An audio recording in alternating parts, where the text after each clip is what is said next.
A ver, vamos a ver.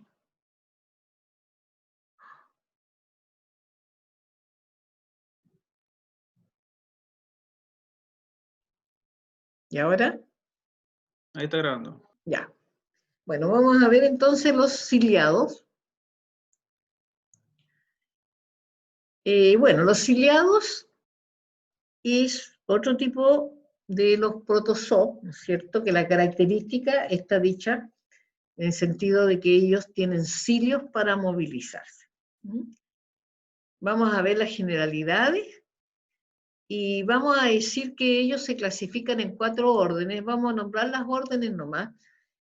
Los holótricos, los heterótricos, los hipótricos y los perítricos. Esta orden de clasificación está dada por la distribución de los cilios que tiene estos protozoarios. O sea, ellos tienen en su cuerpo cilios, pero que no están todos distribuidos igual. Nosotros vamos a ver el único parásito ciliado que vamos a observar, que vamos a estudiar, es del orden de los heterotrópicos. ¿Ya? Nuestro parásito va a pertenecer a este orden. Estos son diferentes, algunos tienen cilios solo en la parte anterior y posterior, otros tienen en todo el cuerpo, otros son cortos, otros son largos, hay diferencias, pero nos interesa los heterótricos, que obviamente es el parásito que vamos a ver. ¿Qué características generales tienen los ciliados? Primero que nada, tienen 2 núcleos, pero esos 2 núcleos no son iguales. No es como lo vimos, ¿no es cierto?, en la Yardia. Acá vamos a tener un macronúcleo, ¿ya? Y un micronúcleo. El macronúcleo tiene la característica de ser arriñonado, es decir, ¿no es cierto?, va a tener como una pequeña hendidura, ¿no es cierto?, en una de las partes, y la otra va a ser un poco más convexa, va a ser un poquito cóncavo y un poquito convexo. Y es grande, y se nota. Y el micronúcleo es pequeñito y es esférico y está muy cerca de la parte, ¿no es cierto?, más cóncava del macronúcleo. Además, este micronúcleo va a cumplir funciones distintas. Este micronúcleo es el que tiene la información genética. El aparato digestivo, aquí nos vamos a encontrar que tienen un citostoma, pero que no solamente es, digamos, una especie de citostoma como lo hemos visto, por ejemplo, cuando vimos los flagelados. Acá este citostoma va a tener una entrada y va a prolongarse un poquito hacia el interior con una citofaringe, ¿ya? Que es lo que se prolonga de este ingreso, de esta entrada que va a tener en este parásito, y ellos pueden ingresar a través de este citostoma algunos elementos hacia el interior.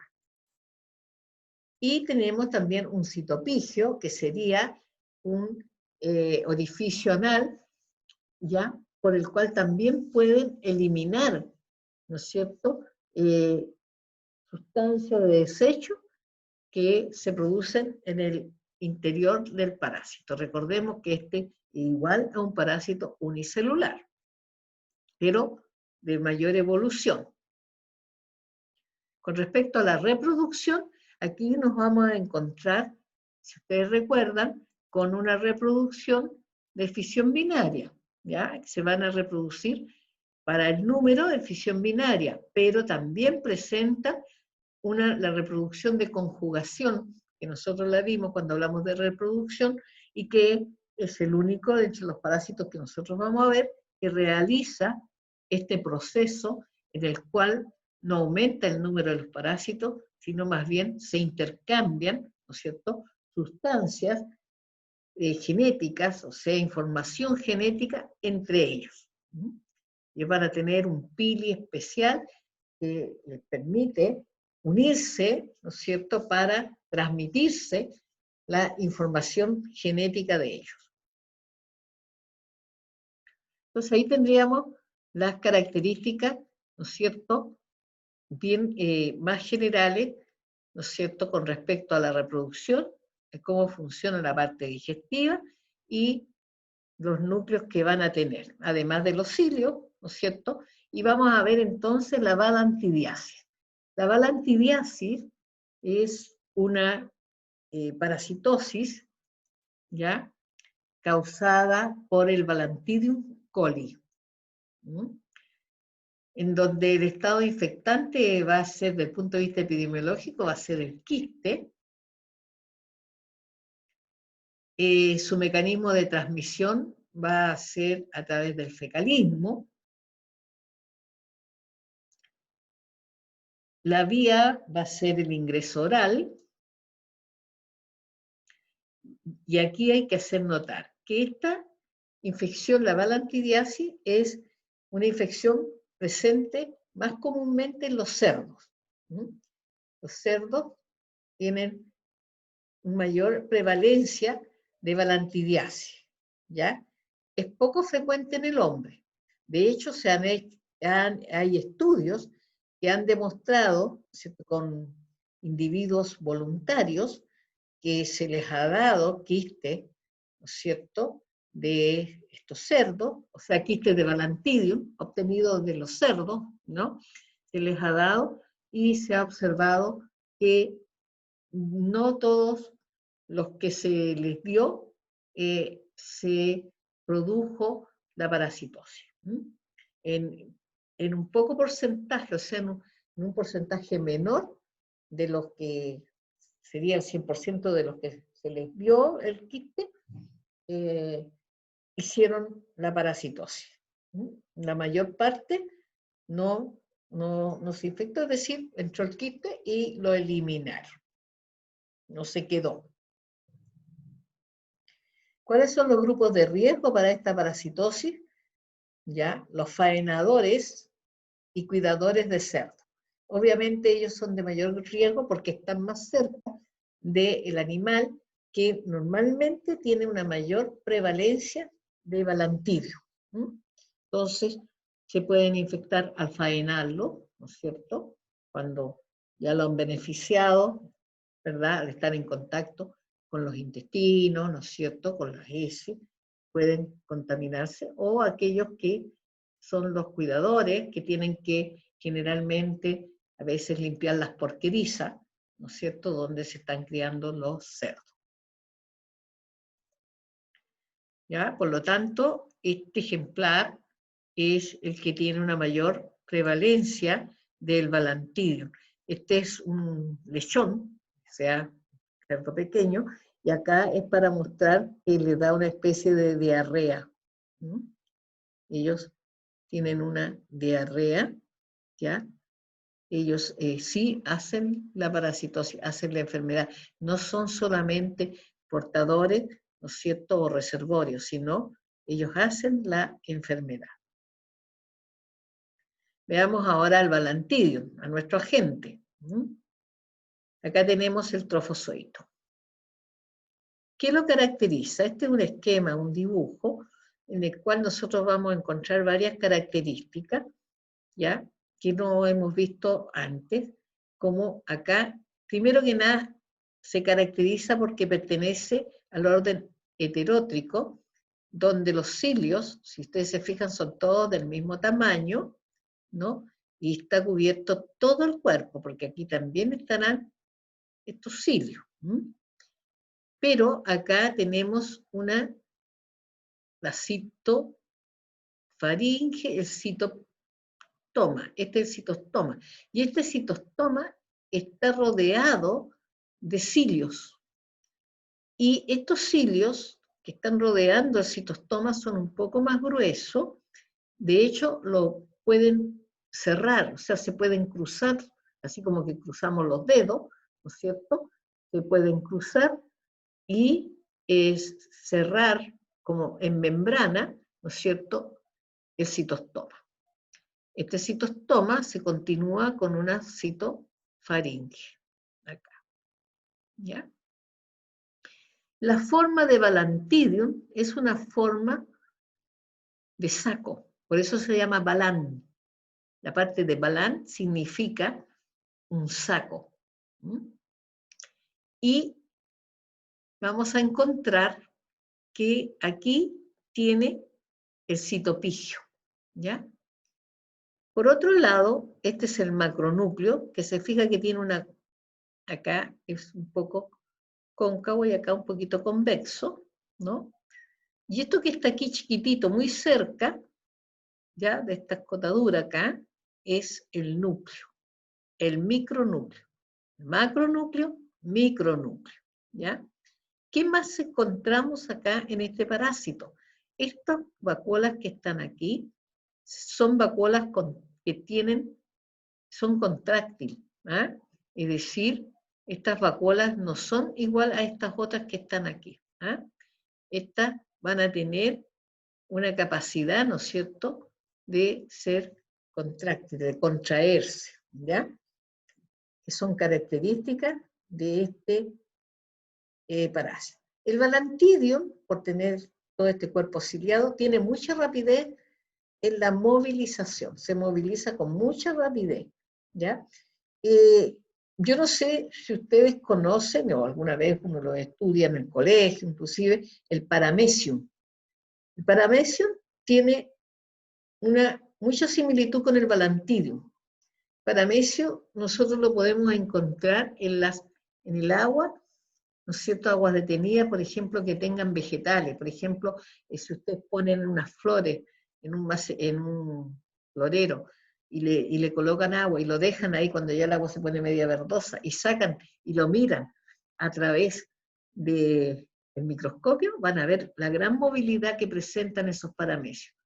Son grandecitos, porque acá este Balantidium también tiene un gran tamaño. Tiene un rango de tamaño que es bastante grande, inclusive el tamaño mayor que puede presentar podría ser hasta visible, a simple ojo. Entonces tenemos el trofozoito, que es ovalado, ¿cierto? Mide entre 50 a 200 micras, o sea, cuando está en 200 micras de largo puede ser visible. Por 40, 70 micras de ancho, la parte más ancha, ¿no es cierto? No acá, la parte más o menos se toma central, ¿ya? Entonces es grandecito.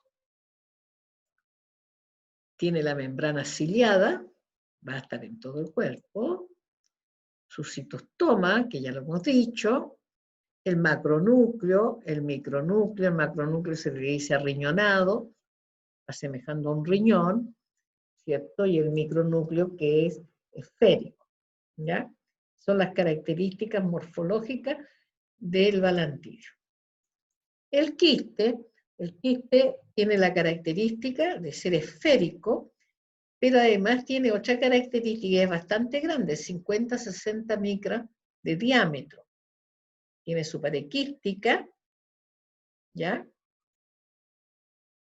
Se puede observar su citoplasma, ¿ya?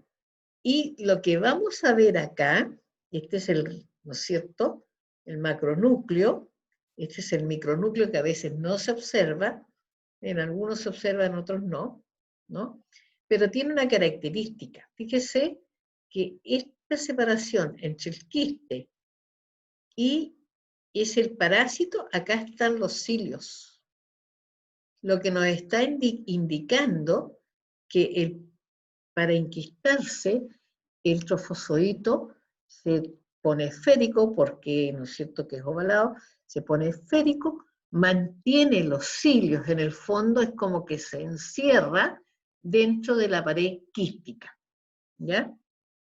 Está encerrado dentro de la pared quística porque nosotros lo que hemos visto es que generalmente los quistes de los flagelados, por ejemplo, pierden, ¿no es cierto?, los flagelos quedan pequeñas muestras de flagelo. En cambio acá, ustedes cuando lo vean, van a ver que tienen, en esto van a estar acá los cilios de,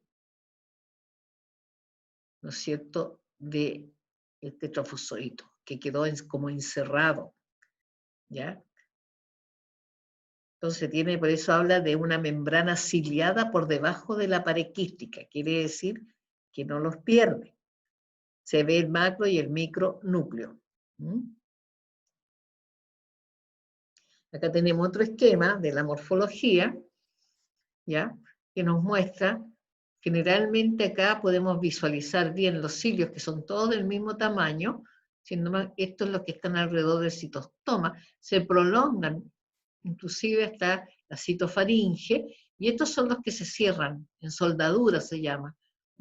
Se entrecruzan, así como que ustedes cruzaran los dedos y quedara cerrado, hermético. Y acá está el citofigio.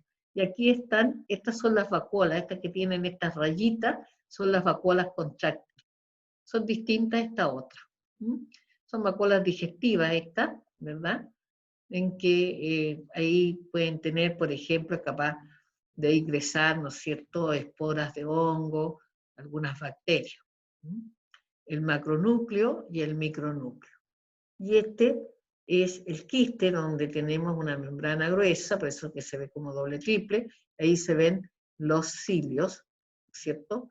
Y se observa el macronúcleo, no, en este caso no se está observando el micronúcleo, que podría observarse. Trofocito de Balantidium, este está teñido con MIR, es esto lo que se ve, ahí están los cilios, ¿no? Ahí. Se ve poco los núcleos porque como está en movimiento, entonces a veces no se permite que uno vea los núcleos. Así es el balantidio. Ovalado, es como una bolsa, y lo que yo les decía, que estos cilios no solamente están acá, ¿no? Sino están en todo el cuerpo.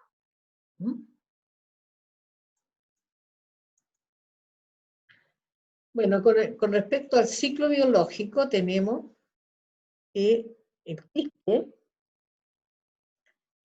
va a estar en las heces, ¿no es cierto? Va a haber fecalismo ambiental, va a ser ingerido, se produce el desenquistamiento en el intestino y se establecen los zoitos en el colon, ¿ya? Se van a establecer estos zoitos en el colon, es decir, intestino grueso.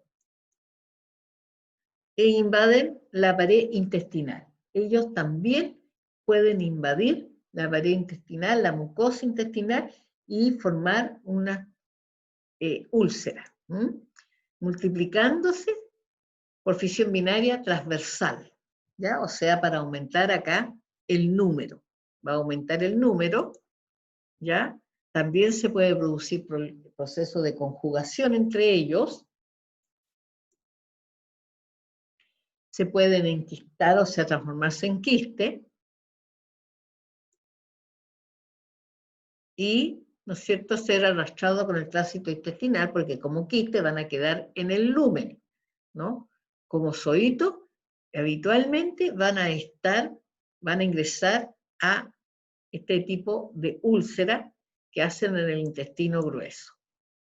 Y estos, ¿no es cierto?, quistes van a salir con las heces, y obviamente que vamos a tener quistes en las heces, y vamos a tener entonces cerrado el ciclo, fecalismo ambiental, la contaminación. Acá nos podemos infectar, ¿no es cierto?, a través de aguas, verduras, ¿no? Acá tenemos una imagen del ciclo, tenemos el trofozoito, tenemos el quiste, esto está hablando del medio externo, ¿no es cierto? El hombre está puesto como, obviamente, uno de los huéspedes, pero sabemos que es el cerdo en donde hay mayor prevalencia. Pero en el cerdo sucede lo mismo que en el hombre, ¿ya?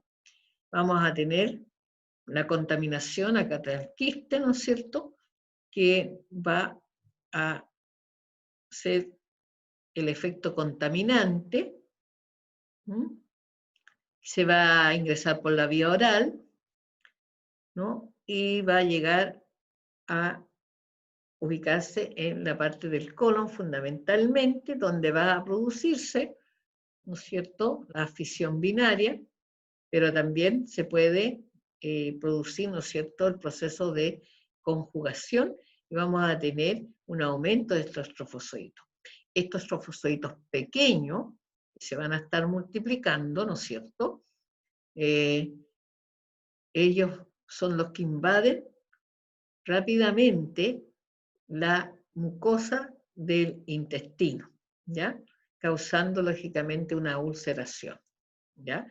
Entonces podemos ver la patogenia. ¿Hasta acá alguna consulta?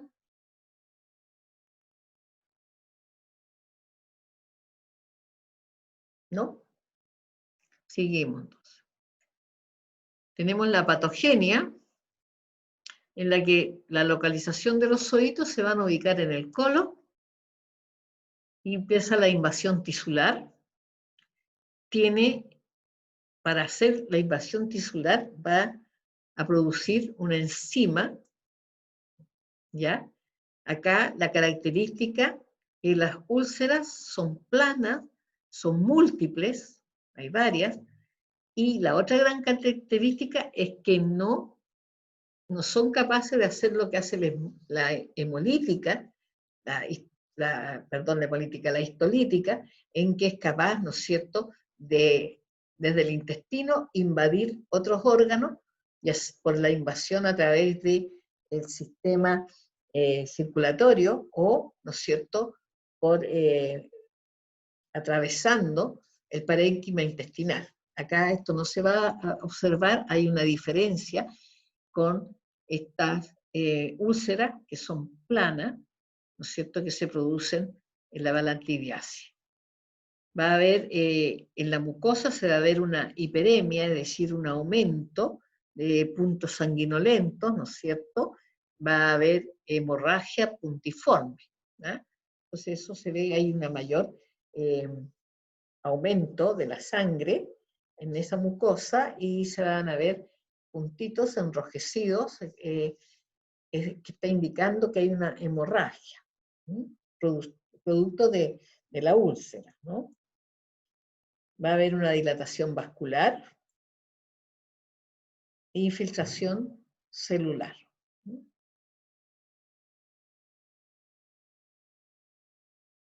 Porque va a haber destrucción celular, porque ellos van a entrar a la mucosa. Acá hay un corte, y acá podemos ver, estos son trofoszoitos, ¿no? Este es el primer núcleo, ¿no?, de Balantidio, ¿no?, que ingresa.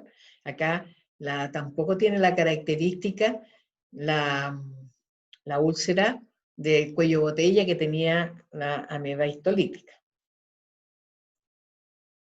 Con respecto a la clínica, tenemos también una forma aguda, ¿ya? Aquí va a haber un compromiso del estado general, va a haber dolor abdominal, hipocólico, ¿no?, diarrea, mucosanguinolento y puede haber disentería, es decir, varias evacuaciones, ¿no?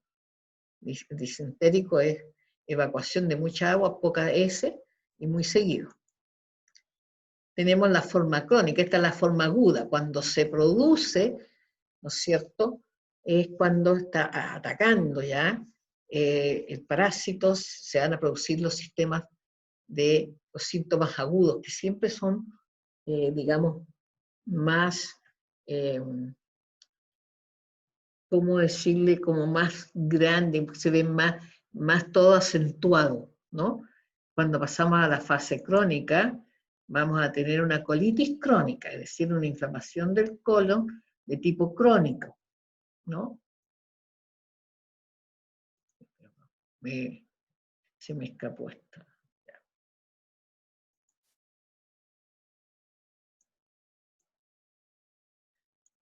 Voy a ir a la anterior para terminar.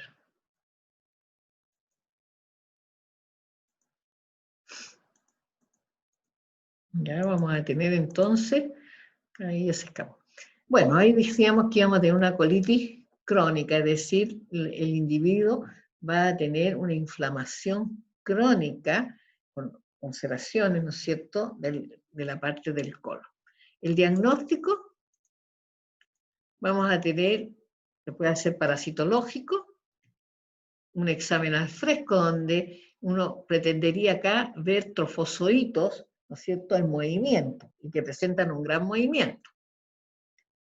Es como el caso, ¿no es cierto?, de la histolítica, ver el trofozoito.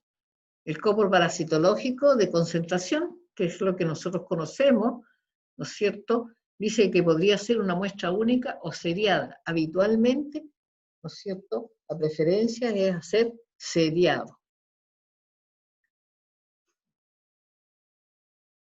Se puede hacer también un estudio, que no lo hacemos nosotros, rectosigmoidoscopía, o sea, una rectosigmoidoscopía es que, ¿no es cierto?, con un rectoscopio, ¿no es cierto?, el médico, el clínico, va a observar, ¿no es cierto?, la mucosa, las paredes del intestino grueso, viendo la posibilidad de observar estas úlceras, que son de origen plano, podría tomar muestras directamente de la úlcera con el rectoscopio. Puede tomar entonces muestras para hacer biopsias de las úlceras para constatar si es por el Balantidium o no lo es. Aquí tenemos, ¿no es cierto?, la observación del Balantidium, se fija acá. Acá está en un proceso de división, tiene un exceso, obviamente, de Lugol. Está excesivamente, por eso se ve tan oscuro. Pero se ve el macronúcleo, ¿eh? Estos son macronúcleos, aquí tenemos el macronúcleo. El micronúcleo cuesta verlo un poco en el parásito. Si ustedes se fijan en este que está acá, podemos ver al parásito, el macronúcleo, y ahí están los cilios, mire. Se ve muy tenue. Estos cilios rodean todo, y acá está el citostoma. Citopigio a veces no se logra ver, pero acá está el citostoma porque se ve, ¿no es cierto?, como una entrada. Acá. ¿Ya? Entonces, esto sería diagnosticarlo, ¿no es cierto? Una muestra podría ser al fresco, una muestra, digamos, sin conservadores, podríamos verlo a través del movimiento. Y este es el quiste. Acá, este quiste está teñido, está muy grande para lo que es, pero para mostrar, ¿no es cierto?, la morfología, está teñido con MIF, ¿ya? Es decir, acá, ¿no es cierto?, lo tenemos, aquí vemos la pared quística, está acá, y lo que se ve hacia aquí son los cilios, ¿ya? Y el macronúcleo. Poco el micro que podría estar por acá, porque es bien chiquitito, ¿no? Podría, ese que está ahí, ese podría, ahí, este tiene tiene la apariencia del micronúcleo. No podemos asegurar 100% porque está un poco borroso, pero ahí se ve una formación esférica que está cerca de la parte, ¿no es cierto?, de la escotadura, ¿ya?, de esta forma arriñonada.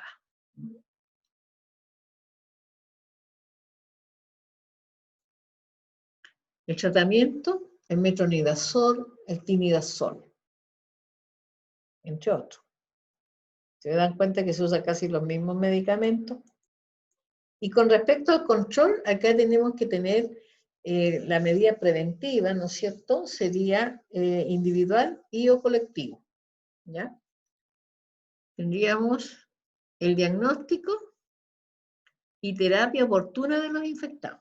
Obviamente, eso ayuda a controlar la parasitosis porque, ¿no es cierto?, se hace tratamiento y no podrían estarla produciendo la contaminación. evitar la contaminación fecal con deposiciones de cerdo. Esto va más bien, ¿no es cierto?, a los faenadores y a los cuidadores, ¿no?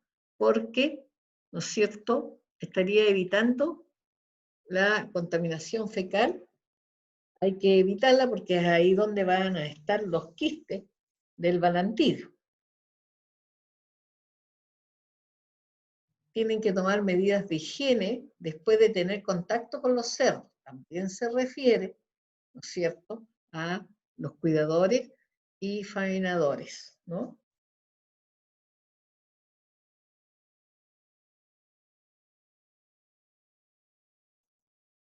¿Ya? Es decir, obviamente, porque el común de las personas que no están cerca de los cerdos, ¿no es cierto?, obviamente, la forma que tendrían para infectarse sería a través de la agua o las verduras contaminadas, ¿sí?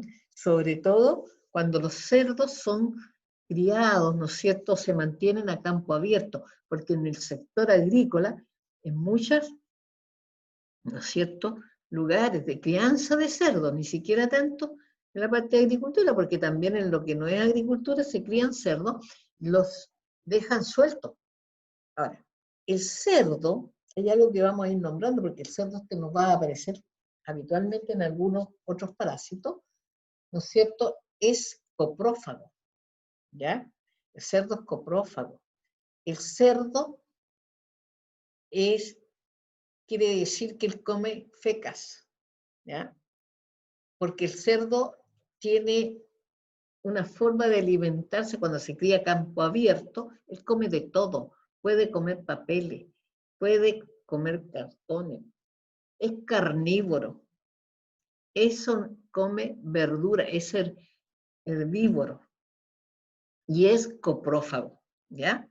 Entonces, es omnívoro más coprófago, porque el hombre también es omnívoro, porque come carne, come vegetales, pero no come fecas, a menos que no lo sepa, ¿no?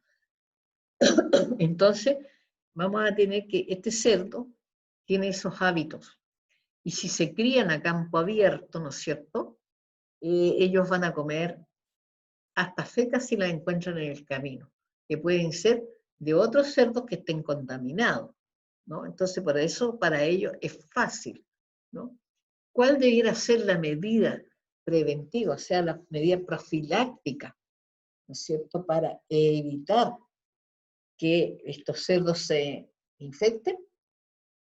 Sería la crianza, ¿no es cierto?, en porquerizas, que estén controladas, que tengan constante higiene, ¿no es cierto?, con tal de que ellos no tengan acceso a comer cualquier tipo de comida, ¿no es cierto? En ese caso hay que tenerlos encerrados, hay que tener las porquerizas limpias y hay que darle la alimentación, ¿ya? Esas serían las medidas preventivas para disminuir, ¿no es cierto?, la balantidiasis en los cerdos, donde es más común que en los varones, en los hombres, ¿no es cierto? No me refiero a los hombres varones, ahí, no, en general, ¿ya? Y por lo demás, permitiría a la vez, ¿no es cierto?, disminuir, ya que en ellos también no son tan receptivos como para que el balantidio se quede, pero sí a algunos le puede afectar, ¿no? Entonces, por eso que si ustedes miran el control, se dirige más a quién. Se dirige a los individuos que están en contacto directo con el cerdo, ¿ya? No se dirige, digamos, a la mayoría del resto de las personas porque no están en contacto directo, entonces tienen menos posibilidades. Yo les decía que se podían contaminar, uno se podría contaminar por las verduras, que se contaminan, ¿no es cierto?, por el suelo contaminado por las fecas de cerdo o por las aguas contaminadas. ¿Mm? Bueno, y ahí esto es lo que tiene relación con la balantidiasis, y no sé si tienen alguna consulta.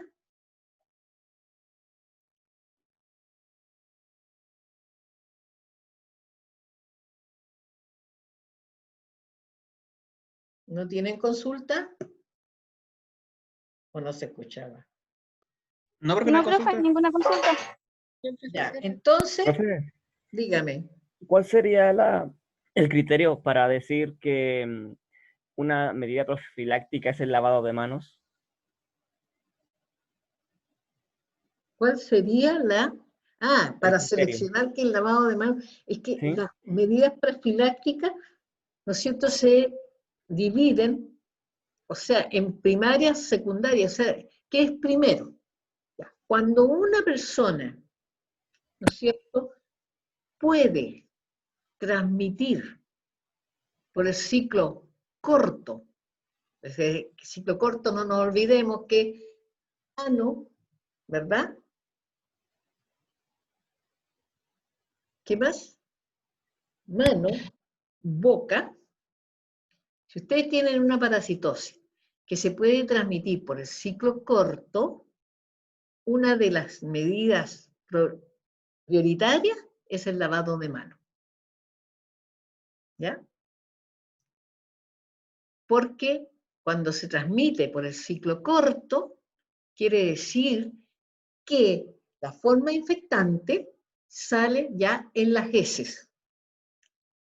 Por ejemplo, si ahora hay un parásito que debe cumplir parte del ciclo en el medio ambiente, es decir, solo nos contamina por el ciclo largo, en ese caso, el lavado de manos no pasa a ser prioritario.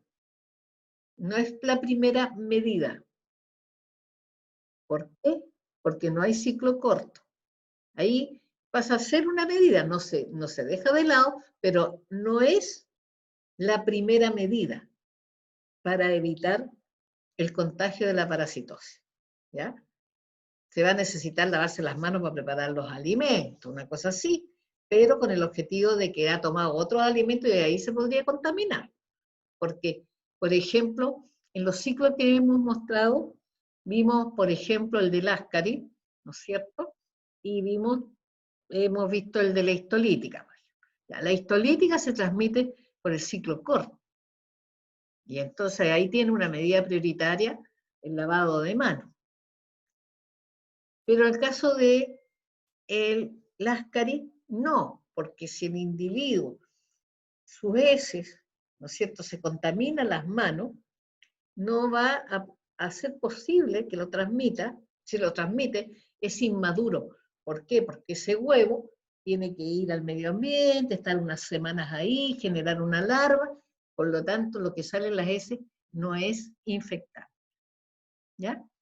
Eso hace que sea prioritaria una medida ante otra. Por ejemplo, más prioritaria en el caso del Ascaris es lavar bien las verduras, ¿ya? No tomar aguas contaminadas. Esas son medidas más prioritarias. Y después lavado de mano, obviamente, porque uno se puede contaminar al manipular verdura. No que uno lo tenga, sino contamina su mano. ¿Ya? ¿Te queda claro? Sí. Ya. ¿Nadie más tiene alguna pregunta? ¿No? Ya. Entonces, no habiendo más preguntas, ¿verdad?